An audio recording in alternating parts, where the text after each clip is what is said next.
வணக்கம் நண்பர்களே, நான் பாரம்பரிய ஜோதிடர் பா. ரவிக்குமார்.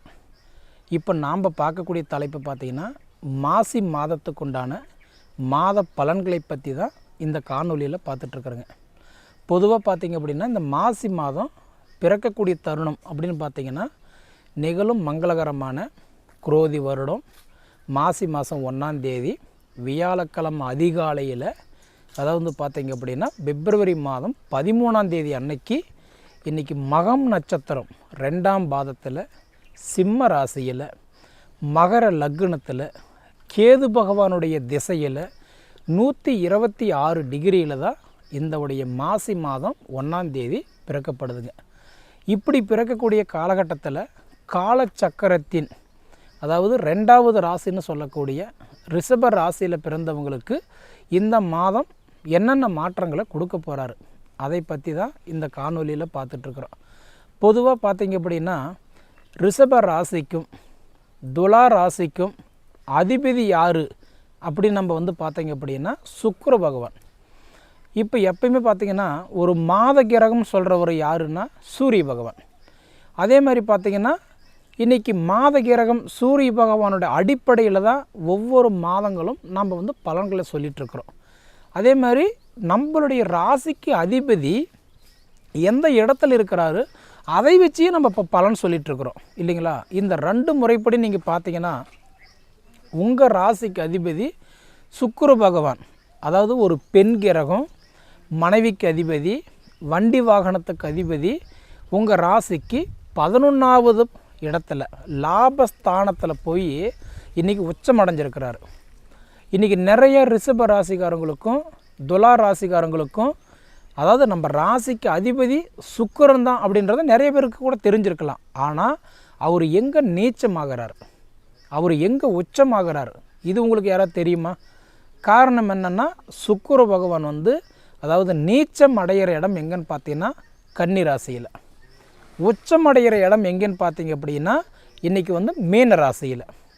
இப்போ உங்கள் ராசிக்கு 11வது இடம் சொல்கிறது நம்ம என்ன சொல்கிறோம், லாபஸ்தானம். பொதுவாக ஒரு மனுஷனுக்கு நம்ம இடம் வாங்கணும், பூமி வாங்கணும், மண்மனை வாங்கி கிரையம் பண்ணணும், சொந்த வீட்டில் வாழணுன்ற ஆசை நிறைய பேருக்கு இருக்கும். ஏன்னா எல்லாருடைய எதிர்பார்ப்புமே என்ன, தொழில் நல்லா இருந்து 4 காசு சம்பாரித்து அதே சமயத்தில் நம்ம சொந்தமாக மண்மனை வாங்கி 10 பேர்த்துக்கு முன்னாடி பரவாயில்லை அப்படின்னு சொல்லக்கூடிய அளவுக்கு நம்ம வளரணும்னா அதுக்கு நம்ம எந்த இடம் நல்லா இருக்கணும், 11ஆம் இடம் நல்லா இருக்கணும். அந்த 11ஆம் இடம்ன்றது உங்கள் வீட்டுக்கு அதிபதி சுக்கிர பகவான் இப்போ உச்சமடைஞ்சிருக்கிறாரு.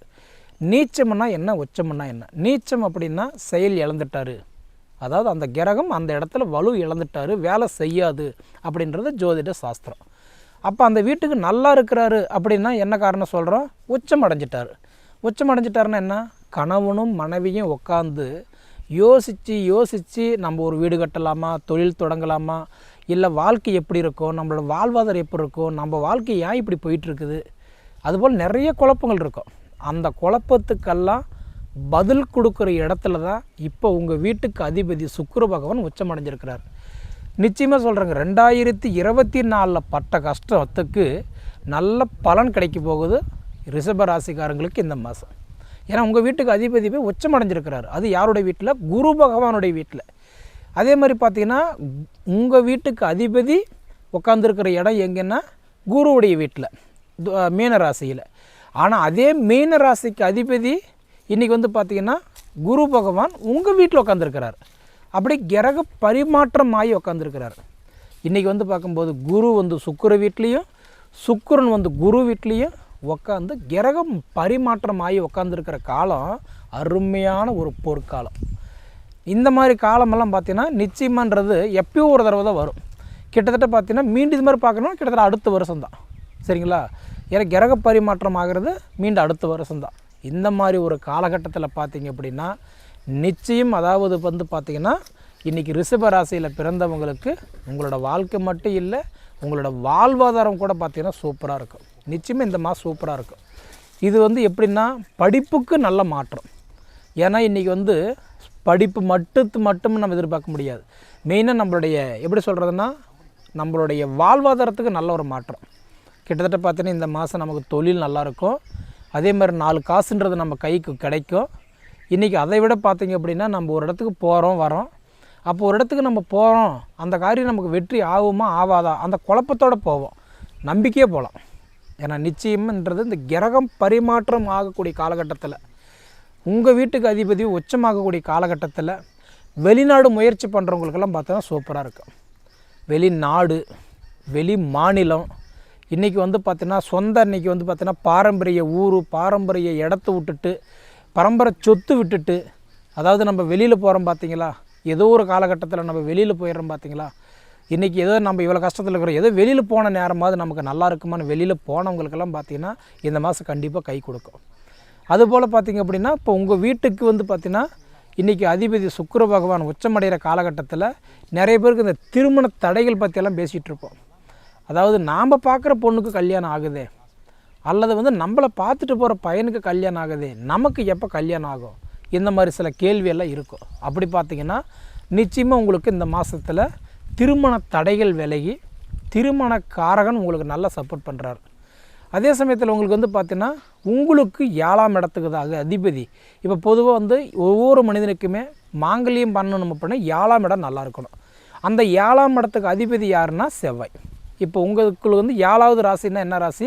விருச்சிக ராசி. அப்போ அந்த விருச்சிக ராசிக்கு அதிபதி யார்? செவ்வாய். அந்த செவ்வாய் இப்போ எங்கே இருக்கிறாரு? உங்கள் ராசிக்கு இப்போ 2வது கட்டத்தில் இருக்கிறாரு. தனஸ்தானம், குடும்பஸ்தானம், கல்விஸ்தானம்னு சொல்லக்கூடிய மிதுன ராசியில் இருக்கிறார். உங்கள் ராசிக்கு 2ஆம் இடத்துல இருக்கிறார். அப்போ படிப்பு நல்லாயிருக்கும். 2வது வந்து பார்த்திங்க அப்படின்னா கணவன் மனைவிக்குள்ளார ஏற்பட்ட சங்கடங்கள் சரியாகும். 3வது காசு பணம், தனஸ்தானம். 2ஆம் இடம்ன்றது தனஸ்தானம். தேனெல்லாம் பூசி தெருவெல்லாம் உருண்டனால ஒற்றை மண்ணை தான் ஒட்டும்பாங்க. அப்போ இது வரைக்கும் நம்ம எவ்வளோ தான் சம்பாரிச்சிருந்தாலும் ₹1 மிச்சம் இல்லை. அப்போ இந்த இடத்துல பார்த்திங்கன்னா 4 காசு உங்களுக்கு மிச்சமாகும். அதே மாதிரி கலஸ்திரக்காரகன் உங்களுக்கு தனஸ்தானம், குடும்பஸ்தானத்தில் உட்கார்றதுனால திருமண தடைகள் விலகி திருமணத்துக்கு நல்லா சப்போர்ட் பண்ணுவார். அப்போ இருந்து பார்த்திங்கன்னா அப்போ உங்களுக்கு ஷார்ட்டாக சொல்லணும்னா உங்கள் ராசிக்கு அதிபதி சுக்கிர பகவான் உச்சமடைஞ்ச காலகட்டம் உங்களுக்கு பிரமாதமாக இருக்கும். கிரக பரிமாற்றம் வாங்கி உக்காந்துருக்கக்கூடிய குரு பகவான் உங்கள் ராசியில் இருக்கிறதுனால நிச்சயமாக உங்களோட வாழ்வாதாரத்தில் சுபகாரியங்கள் நடக்கும். சுபகாரியன்றது என்ன? இப்போ குரு வந்து என்ன பண்ணுறோம்? தனக்காரகன், புத்திரக்காரகன், இன்றைக்கி வந்து மாங்கல்யக்காரகன் சொல்கிறோம். அதாவது ஒரு ஜாதகருக்கு நல்லது நடக்கணும் அப்படின்னா, அதாவது திருமணம் நடக்கணும், குழந்தை பாக்கியம் நல்லா இருக்கணும், அவங்களுடைய லைஃபு மாற்றம் கிடைக்கணும் அப்படின்னா நம்ம என்ன நல்லா இருக்கணும்? முதல்ல பார்த்திங்க அப்படின்னா அவங்களுக்கு வந்து குரு பகவான் நல்ல இடத்துல இருக்கணும். அப்போ அந்த குரு பரிமாற்றம் ஆகி உட்காந்துருக்கக்கூடிய காலகட்டம் கண்டிப்பாக உங்களுக்கு நல்லா சப்போர்ட்டு.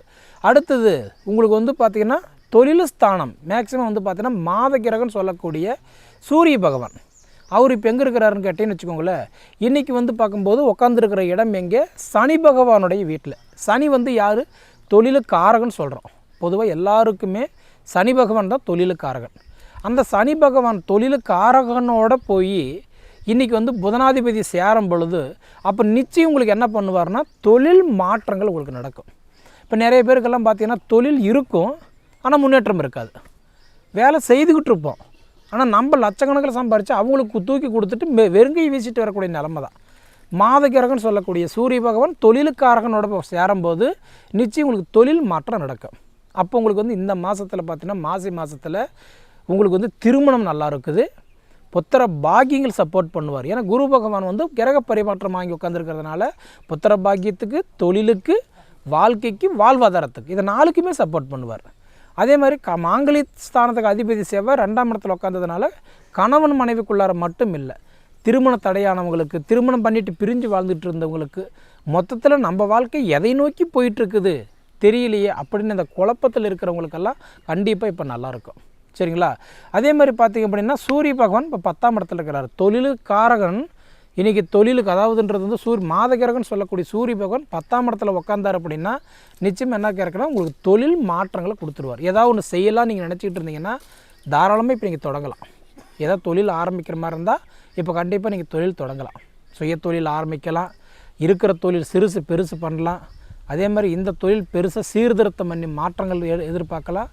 இதை விட பார்த்திங்க அப்படின்னா இன்றைக்கி இந்த விளையாட்டுத்துறை, கலைத்துறையில் இருக்கிறவங்களுக்கெல்லாம் பார்த்திங்கன்னா நல்ல முன்னேற்றம், நல்ல வளர்ச்சிகள் எல்லாம் கண்டிப்பாக கொடுத்துருவார். சரிங்களா? இருந்தாலும் அதே போல் பார்த்திங்க அப்படின்னா இன்றைக்கி உங்களுடைய ராசிக்கு அதிபதி இன்றைக்கி 11ஆம் இடத்துல போய் உச்சமடைஞ்ச காலகட்டம் தான் மெயின் உங்களுக்கு ஒரு நல்ல மாற்றம். அதே மாதிரி இந்த மார்ச் வந்து பார்த்திங்கன்னா 29ஆம் தேதி சனி பயிற்சி ஆகிறார். அந்த சனி பெயர்ச்சி ஆகும்போது அவர் வந்து மீன ராசிக்கு சனி பகவான் வந்தான்னா சனி பகவான் வந்து 3வது ராசியை உங்கள் ராசி பார்ப்பார். சனியுடைய பார்வை பார்த்திங்கன்னா 3, 7, 10. எப்பயுமே சனி பார்வை 3, 7, 10. அப்போ மீன ராசிக்கு வர வேண்டிய சனி பகவான் 3ஆம் இடமா யார் பார்ப்பார்? உங்கள் ராசி பார்ப்பார். அப்போ உங்கள் ராசி பார்த்தாருன்னா நிச்சயமாக அதாவது உங்களுக்கு தொழில் மாற்றம் மட்டும் இல்லை, அப்போ நீங்கள் அந்த எடுத்த கமிட்மெண்ட் கண்டிப்பாக உங்களுக்கு கண்டிப்பாக செட் ஆகும். அது பண்ணுறதுக்கு உண்டான வாய்ப்பு கொடுத்துருவார். புரியுதுங்களா? இதை தவிர நமக்குள்ளார நிறைய அந்த எதிர்பார்ப்பு இருக்கும். அதாவது ஏதோ ஒரு சூழ்நிலையில் நம்ம வாழ்கிறதுக்கு என்ன வழி, வளர்கிறதுக்கு என்ன வழி, இந்த கடனிலிருந்து வெளியில் வர்றதுக்கு என்ன வழி, மொத்தத்தில் கஞ்சி குடித்தாலும் நம்ம நிம்மதி குடிக்கிறதுக்கு என்ன வழி, இந்த மாதிரி எதிர்பார்ப்புகள் இருக்கும். இதில் முதல்ல பார்த்திங்க அப்படின்னா இந்த மாதம் உங்களுக்கு அருமையாக இருக்கும். அடுத்த மாதம் பார்த்திங்க அப்படின்னா நிச்சயமாக சனி பயிற்சியாகி சனி உங்கள் ராசி பார்த்தார் அப்படின்னா அந்த டைமில் நீங்கள் இடம் வாங்கலாம், பூமி வாங்கலாம், வீடு கட்டலாம். கட்டிகிட்டு இருந்த மண் குறைய கிடந்தது அப்படின்னா அது கண்டிப்பாக நீங்கள் எடுத்து ஆல்ட்ரேஷன் பண்ணலாம். அதேமாதிரி இந்த ஆடம்பர பொருட்கள், அத்தியாவசியமான பொருட்கள் எல்லாம் நீங்கள் எதிர்பார்த்துட்டு இருந்தீங்கன்னா கண்டிப்பாக அது வாங்குறதுக்கு உங்களுக்கு ஒரு நல்ல வாய்ப்பு உண்டு.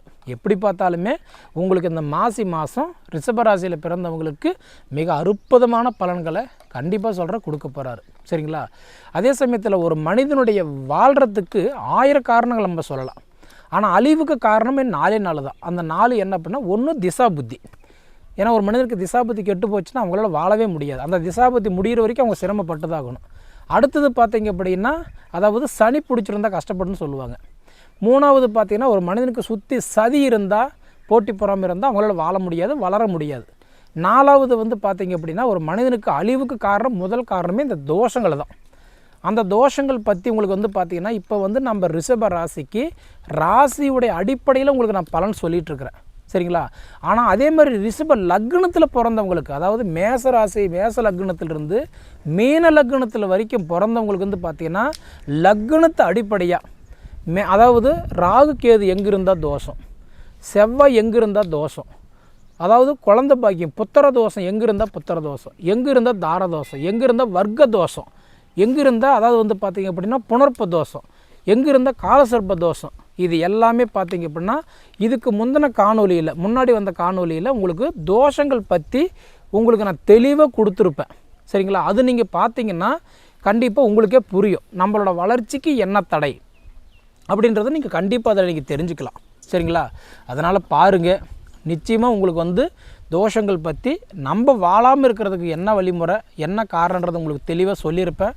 அதைப்படி உங்களுக்கு பார்த்துட்டு நம்ம எந்த ஆலயத்துக்கு போனால் நம்ம வாழ்க்கை நல்லாயிருக்கும். ஏன்னா மாத பலனோ கிரக பயிற்சி நம்ம பார்க்குறோம், ஆனால் பார்த்துட்டு என்ன பண்ணுவோம் தெரியுமா, சொல்கிறவங்க நீங்கள் நல்லா தான் சொல்கிறீங்க, அப்போ எனக்கு நல்லா இல்லையே அந்த கேள்வி உங்கள் மனசில் வரும். அதுக்காக தான் உங்களுக்கு லக்னத்தை அடிப்படையாக தோஷங்கள் பற்றி நான் உங்களுக்கு தெளிவாக சொல்லியிருக்கேன். அதை நீங்கள் பார்த்துட்டு எந்த ஆலயத்துக்கு போனால் நல்லதுன்றதை பார்த்துட்டு அந்த ஆலயத்துக்கு நீங்கள் போயிட்டு வாங்க. உங்கள் லைஃபுக்கு நிச்சயமாக சொல்கிறேன் மாறும், உங்கள் வாழ்க்கை சூப்பராக இருக்கும். சரிங்களா? நீங்கள் அதை பார்த்துட்டு கமெண்டில் சொல்லுங்கள். சரிங்களா? சரி நேயர்களே, உங்கள் பொன்னான நேரத்தை ஒதுக்கி இவ்வளவு நேரம் என்னுடைய காணொலியை நீங்கள் முழுமையாக பார்த்ததுக்கு மனசிலிருந்து கேட்டுக்கிறேனுங்க. நன்றி.